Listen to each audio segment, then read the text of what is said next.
And now, What's My Line? Brought to you by Stop at Spray Deodorant. Poof, there goes perspiration. Poof Deodorant Body Powder, the body powder you spray. Finesse Shampoo, the new flowing cream shampoo. All in the first truly functional cosmetic containers, far easier to use. All created by Dr. Jules Montagnier, the famous cosmetic chemist. Time now to enjoy What's My Line?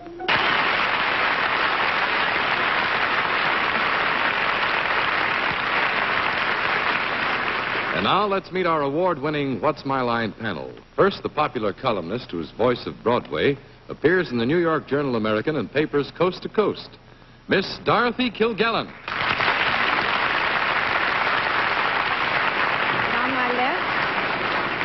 On my left, the charming and brilliant young humorist, Mr. Steve Allen.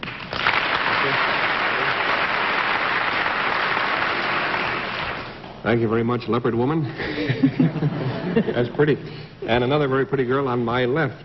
One of the lovely ladies of radio and television, Arlene Francis.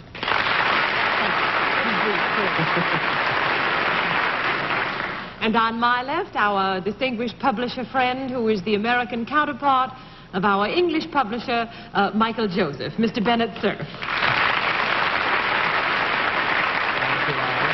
And on my left is not only our unparalleled newscaster and panel moderator, but the hero of a scintillating article in the June issue of the Radio TV Mirror, which says that he smiles quizzically at my puns. Well, here's our own quizzical kid, John Charles Daly. Thank you. Good evening, ladies and gentlemen, and welcome to What's My Line, presented by Stopette. And if I may, I'd like to pause for a personal note. We all miss Bert Lee, one of our technicians, very much tonight. Bert is in a Long Island hospital recovering from a heart attack he suffered last weekend. He's part of our team on What's My Line, and we all wanted to send our greetings, and I know you'd want us to send yours, too. So we say to Bert Lee, get well quick. And once again tonight, we're going to have some good people who've come to visit us and brought with them some interesting occupations, which we trust will give the panel some difficulty so they'll carry home some prizes. We'll also have a famous guest challenger before our panel a bit later. But now to get started, it's time for the experts to meet our first challenger whose job they've got to spot. So would you sign in, please, ma'am? Francis Johnson.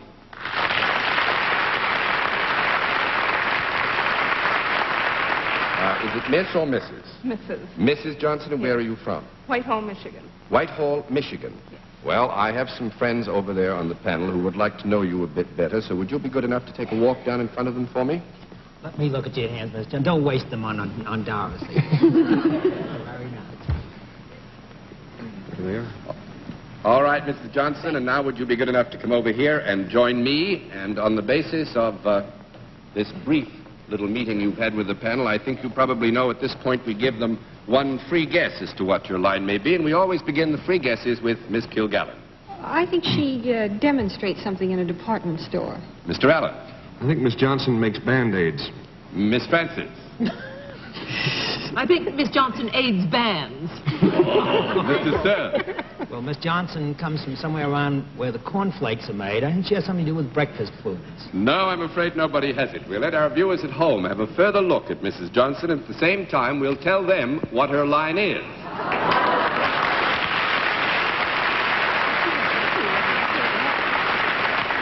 But the panel has to dig, Mrs. Johnson, and the rules are simplicity itself. Every time you can get a no answer from them, it'll cost the panel $5. We'll keep a record of all that right up here. 10 of these no's, and you have won the game. All right, Mrs. Johnson is salaried. With that, let's begin the general questioning with Arlene Francis.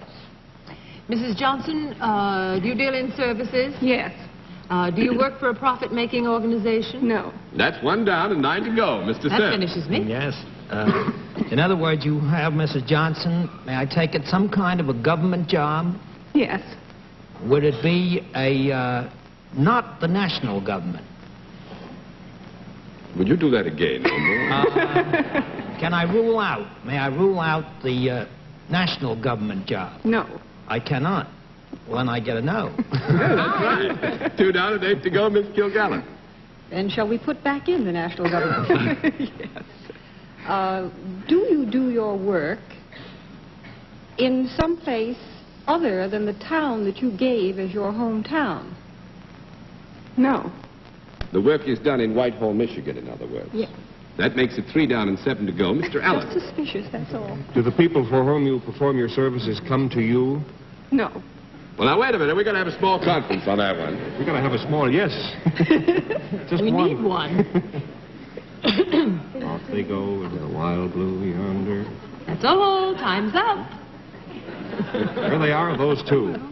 Actually, we've got a difficult question here. Mrs. Johnson and I are not quite sure how we should answer. We would say that it is necessary to come within the purview of her activities, to approach a general area in which she might be said to be functioning. Grand. Quizzical is the word. I thought you were watching What's My Line? You're watching What Was That? Well, sir, they don't exactly come to you, and you don't exactly go to them. You meet them halfway, isn't it? Yes. Out behind the building somewhere. Is there any training required for your work? No. Not the training within our definition of the term. 4 down and 6 to go, Miss Francis.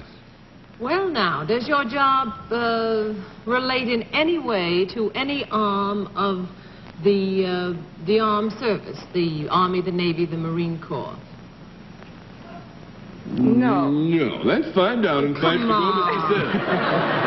Mrs. Johnson, does your work in any way relate to children? No. No, not children are not necessarily involved. 6 down and 4 to go, Miss Kilgallen. Does your work have any slight connection with either lawmaking or law in any of its branches? Did you say lawmaking or law? That's what you I said. wish Mr. I hadn't. McCarthy. 7 down and 3 to go, Mr. Allen. We've never done this badly in the 18 years I've been on this program. Why don't you try to guess what we do? Do you ever wear a uniform of any kind? No. That makes it 8 down and 2 to go, Miss Francis. Does your job, whatever it is, relate to the land as opposed to the air or the sea? Yes. It relates to a land job. Yes. It's nice you could land the job, too. Is there any sort of a special booth or enclosure that you are in that would make you seem unusual on land, as opposed to being in an automobile or something? I mean, are you in any kind of an enclosure in your job? No. Oh, wait a minute. Wait a minute. We got to think. Is the question... You don't mean she's on exhibition? Wow.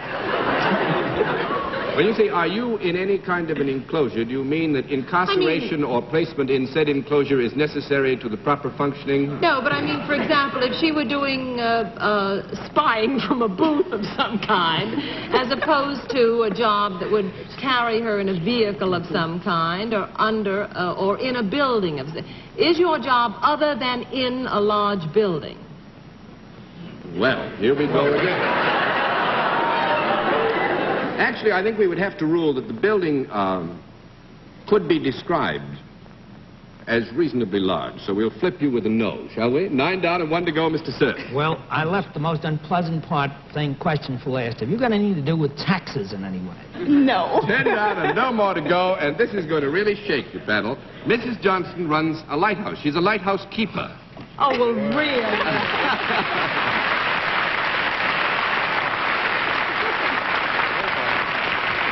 I thought for a moment, Arlene, you might get on the trail when you were relating land, sea, and air and other such items. Yes, but... well, wouldn't a lighthouse...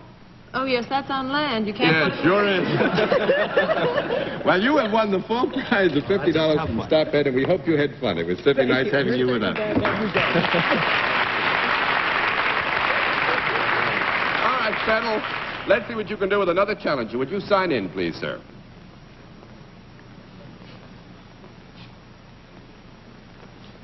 Edward Davies. Is that right, sir? Would you tell us, first of all, where you're from? Astoria, Long Island. Astoria, Long Island. That is right, sir. Well, then, there are some people from Manhattan, mostly. Would you go over and have a brief bit with them, please? Oh? May I look at your hands, Mr. Certainly may. Davies? Thank you. All right, Mr. Davies, will you come over here now, please, and join me? And as I think you probably know, at this point, we always give the panel one wild guess as to what your line may be, and we always begin these wild guesses with Miss Kilgallen. I think he's a Shakespearean actor. The Shakespearean actor, Mr. Allen. Looking at that flowery E on the blackboard, I think he makes pretzels. I think he raises dill for pickles. Mr. Sir. Well, if Mr. Davies isn't a floor walker at Saks Fifth Avenue, he's wasting his talent. Nobody has it right. We'll let our viewers at home have a further look at Mr. Davies, and at the same time, we'll tell them what his lie is. Panel, you got it, Dave.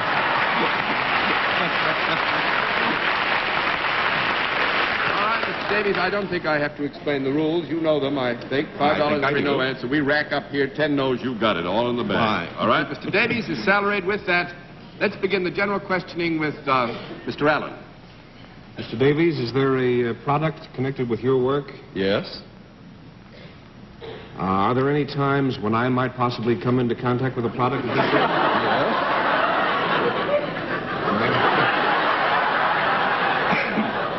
Thanks a lot. I gather from the reaction of the audience that this is something I would not handle on a regular basis. Is that right? Yes. I gather from the increased volume of the reaction that this might possibly be something that a woman would use. Is that right? Yes. Yes. I'm on to you people. Is this anything a woman might wear? Yes. What I have to do with that? Is it something she would wear under her outer garments? No. That's 1 down and 9 to go. Miss Francis. Then I may assume that if she wore it, it would show. Yes. Can you buy it in a store? Yes. Is it pretty? Yes. Is it functional? Beg your pardon? I say... Is it good for anything apart from its looks? Does it serve a purpose of any kind? Except to decorate, you mean? I would say they're, no. It couldn't? No. No. 2 down and 8. 2 down and 8 to go, Mr. Sir. Well, Mr. Davies, when a lady wears this object, is any part of it worn above the neck? No. 3 down and 7 to go, Miss Kilgallen. Then it's all worn below the neck. Going to get one yes answer tonight. Is this anything that a lady would wear after dark? Yes. Would she be more likely to wear it, let us say, after the cocktail hour than at breakfast time? No. Lunch? No. No, I wouldn't. I mean, I'm not very expert about this, but I think we can flip that one. 4 down and 6 to go, Mr. Allen. When she wears it, does it come into contact with the skin? Yes. Well, if Arlene were wearing one of these, would it be correct to guess that I wouldn't know it?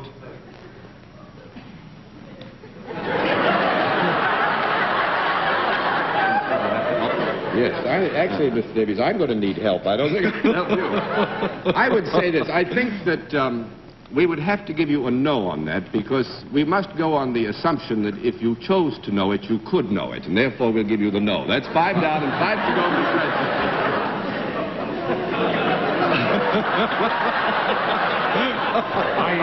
In case you're worrying, I don't choose to know it. Did we establish before whether this was decorative in any way? Completely. It has been generally It's established. completely decorative and not completely useful. Is that correct? That's right. And if I wore it, you wouldn't know it. I'd be a fool to wear it. Now, don't misunderstand. What we have said is that if he wanted to know whether you were wearing it, it would be possible to find out. I see. Is it anything that might be considered, instead of apparel, an accessory of some kind? I mean, like, Jewelry. like jewelry, false Thanks. fingernails. Very much. That's 6 down and 4 to go, Mr. Sir. Thank you, Miss Arlene. Well, I want to come back to this regional questioning, if I can. It isn't worn above the neck, you said. No. Is it worn above the knee? Yes. Well, now we're... Yeah, that's right. I think we must say on certain occasions. Yeah. Does any part of it sometimes drop below the knee? Yes. Would you buy this, could you buy this article in a store devoted exclusively to shoes and hosiery? No. 7 down and 3 to go, Miss Kilgallen. I would like to get back to the matter of the hours when this is worn. Is this anything that Arlene, let us say... Why am I the guinea pig? I just don't want to get into this, whatever it is. That Arlene, if she were wearing it, would be more likely to wear in the privacy of her home than when she was meeting Steve somewhere? Please! No. 8 down and 2 to go, Mr. Allen. I'm going to give you 1 more minute. I presume this is made of some kind of cloth-like material. Is it a little unusual? In other words, is it something perhaps different than just cotton or silk or something? Thank you very much. 9 down and 1 to go, Miss Francis. Does this, would it be something that you put on to a dress or put on to, as a piece of decoration? As a piece of decoration, yes. Well, we'll stretch a bit and say yes. Yes. You might use it as a bit of decor. Does it,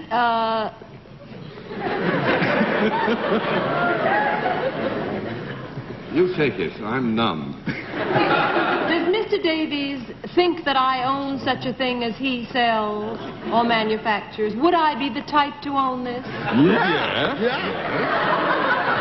Would I be the type that somebody may give me this for a present? Mike, yeah. Is it valuable? How valuable? Costs more than 20 cents.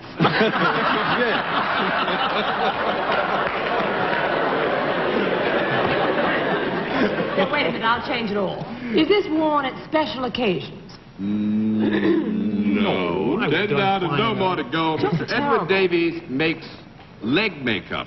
For Elizabeth Arden, no less. It is known as Velva Film, I believe. You girls know about this stuff? Oh, yeah. Never heard of it. You never heard of it? You're not supposed to. Leg makeup. Yeah, I've heard about it, We Dennis. were close. You see what happens when you start publishing books and you get in the sanctuary of your office? You don't find out about things like leg makeup. Our authors don't need it. All right, Mr. Davies, you two have won the full prize of $50 from Stop It. Our thanks for being our guest. And now, in just a moment, ladies and gentlemen, we'll introduce our mystery guest, but first, an item of interest for all of you. How can GSN be more fun? You can log on to We come to the special feature of our program, the appearance of our mystery celebrity. My friends in the panel would know our guest by sight, so as usual, they have on blindfolds. Are they all in place, panel? Yes, sir. Good. Will you come in, mystery challenger, and sign in, please?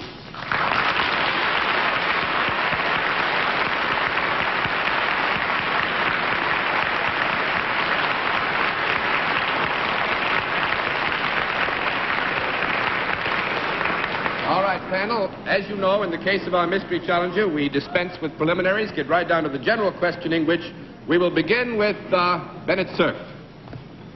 Well, judging by the applause that you got, your face is quite familiar to the public. Has your picture appeared in the papers lately? Yep. A He-Man, eh? Do you possibly participate in some form of athletic endeavor? Yeah. Gosh, I've been waiting for one fellow on this program for 6 months. I wonder if this can be the night. Would the sport that you play be baseball? Yeah. Are you a member of one of the metropolitan teams? Yeah. Are you able to manipulate the spheroid from either side of the platter? I mean, are you a switch hitter? Yeah. Did you ever hit a ball 563 feet over a fence at Washington? Yeah. How many? 562 and a half. Well, I've been waiting, and I'm hoping that we'd have on the program someday Mickey Mantle.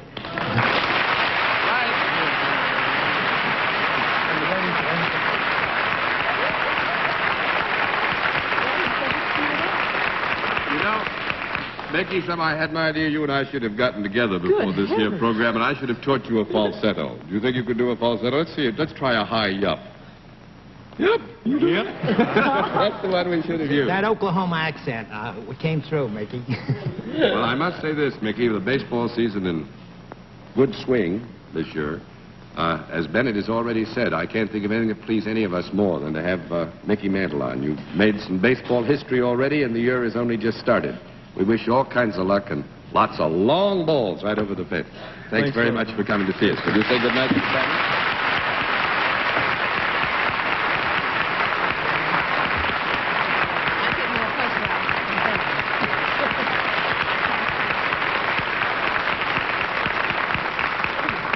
Well, John, this is the 8th week in succession. I was hoping it would be Mickey Mantle. Well, we finally gave you your fondest wish, and you certainly, for the panel, won back all the honors for the evening. Now let's see what you can do with another challenger. Time is running out fast, so would you come in and sign in, please, sir? William Z.K. or L.K., I guess that is, isn't it? William L.K. Galloway. Is that right, sir? Would you be good enough to tell us, first of all, where you're from? Washington, D.C. Washington, D.C. Well, would you now take a small walk? You see, you have some moral support, some friends from Washington, so you take a little hike down and meet the panel very quickly, will you? Hi. All right, Mr. Galloway, will you come over here now and sit down next to me? And at this point, we always let the panel have one free guess as to what your line may be. We always begin those free guesses with Miss Kilgallen. I think he's a registered lobbyist. A registered lobbyist, Mr. Allen. Judging by the vigor with which he made those initials, I think he makes monogram belt buckles. Miss Francis. I think he mows the White House lawn. Mr. Sir. I think he's a guard around the White House. Nobody has it right. We'll let our viewers have a further look at Mr. Galloway, and at the same time, we'll tell them what his line is.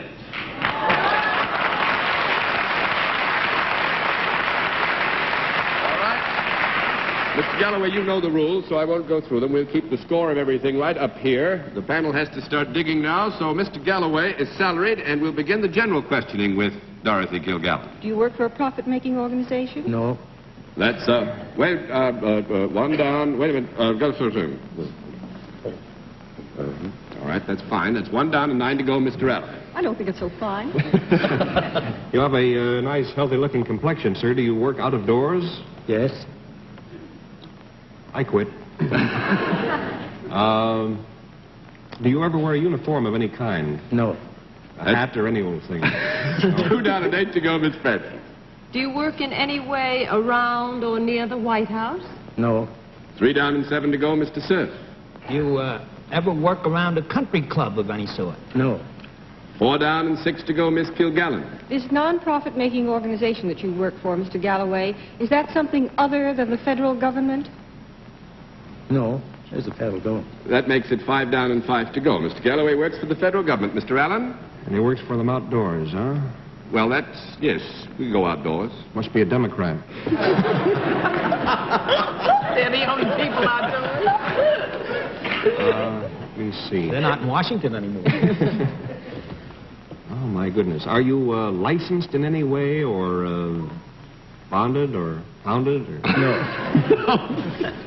6 down and 4 to go, Miss Francis. Do you carry any sort of protection, like a gun or a billy or anything like that? Nothing No, at all? I don't think we can call carrying this carrying for protection. No, that's 7 down and 3 to go, Mr. Sir. Do you have anything to do with the president or his retinue? No. That makes it 8 down and 2 to go, this is the Miss end. Kilgallen. Anybody want a conference? You can have 30 seconds No, for a conference it's all if you'd right. like one. Dorothy, Thank you. I don't... Oh, go ahead. is there a lighthouse in Washington? Do you have anything to do with any sort of a thing, tool, product, or anything aside from your regular suit in your Yes. work? You do. Is it something that is used out of doors? Yes. Sometimes, yes. Is it something that you can carry in your hand Yes. fairly easily? Yes. It's not too hard. Do you then do something with this? Yes. Does it make any noise when you Yes. do it? Is there any ammunition or explosive attached to this? No. 9 down and 1 to go, and there's time for about 1 question or 2. Do you Steve Allen. have work clothes of some sort? No, not necessarily. Not necessary. That's 10 down bill and none to go. somewhere. Dorothy, you were just coasting right into high speed there because Mr. Galloway is a bagpipe instructor. I wasn't coasting into high. You were. So, Mr. Galloway, Bagpipe I would say instructor. that you have done a wonderful job. Beg pardon? A bagpipe instructor? Bagpipe For instructor. what? For the government bagpipe. that Bags. teaches people to play bagpipes. You have won the full prize of $50 from Stop Well, It. let him play a little something. And our thanks for being our guest on What's My Line. All right, in just a moment, ladies and gentlemen, we're going to give you a preview look at one of our guests whose line our panel is going to be asked to try and identify on next week's program. And next week at this same time, our panel of experts will be asked, "What's my line?" by this man. Would you know his occupation? Well, to find out some answers, be sure and be back with us again next Sunday evening at 10:30 p.m. Eastern Daylight Saving Time, when once again, Stop It invites you to play What's My Line. For other localities, check your local listings for the date and time of our weekly series. And by the way, panel, Mr. Galloway is a civilian instructor for the United States Army Musical Department in the bagpipes, to clear up any confusion. And remember, pardon me, remember What's My Line on Wednesday nights on CBS Radio. Till we see you again, this is John Daly saying good night, Doris. Good night, Steve. So that's where our money's going. Good night, Arlene. Hootman. Bye, Bennett. Thanks. One more week like this, we'll all meet in the 3-Eye League. Good night, John. And good night, ladies and gentlemen. Thanks for being with us on What's My Line. This has been a Mark Goodson, Bill Todman production in association with the CBS Television Network.